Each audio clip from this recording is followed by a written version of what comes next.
Hello အားလုံးပဲမင်္ဂလာပါရှင်ဒီနေ့ငါးကိုချင်းမောင်ရွက်နဲ့မြင့်လေးနဲ့ချက်စားပါမယ်ရှင်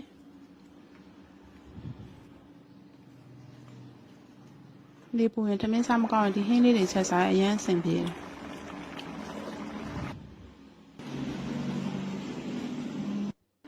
ချင်းမောင်ရွက်လေးတွေကိုအရင်ဆုံးကြိမ်အောင်လုံးထားလိုက်ပါမယ်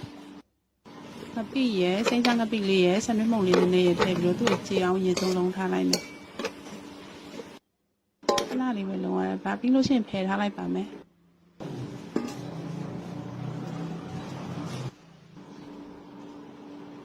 စီလေးနည်းနည်းပဲထည့်ပါမယ်ရှင်။အရင်ဟင်းဆိုတော့ဆနွှဲမှုန့်လေးထည့်ပါမယ်။အောင်းထားတဲ့ငရုတ်တွေလေးတွေထည့်ပြီးစစ်တတ်ပါမယ်။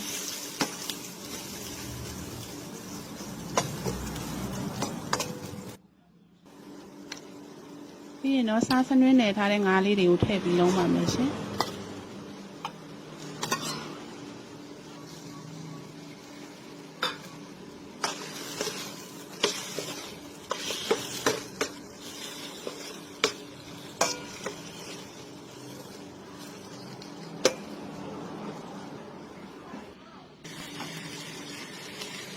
ငပြားလေးနည်းနည်းပေါက်ပေးလိုက်ပါတယ်။ပြီးရင်တော့ရေဆေးထားတဲ့မြင့်လေးတွေထည့်လိုက်ပါမယ်ရှင်။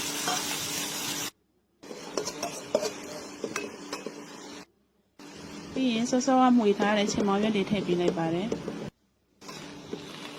နည်းနည်းလေးလောက်မှွေပေးလိုက်ပါတယ်။ပေါ်အောင်သမအောင်။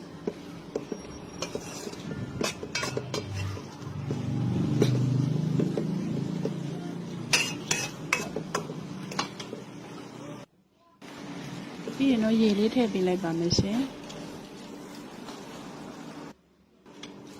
ရေရောကိုအဆင်ပြေတယ်လို့ကိုကြိုက်တဲ့လောက်ထည့်လို့ရပါတယ်ချက်သားမုံလေးထည့်ပါတယ်စားလေးလည်းထည့်ပေးလိုက်ပါတယ်အဖုံးလေးအုပ်ပြီးတော့နူးအောင်တည်ပေးလိုက်ပါမယ်ရှင်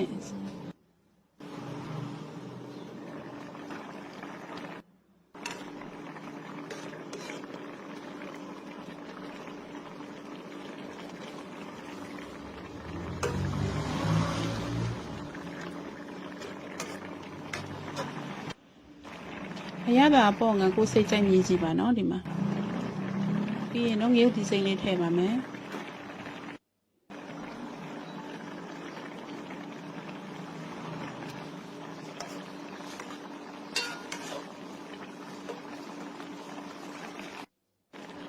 နောက်ဆုံးနံပင်လေးအုပ်ပေးလိုက်ပါရရှင်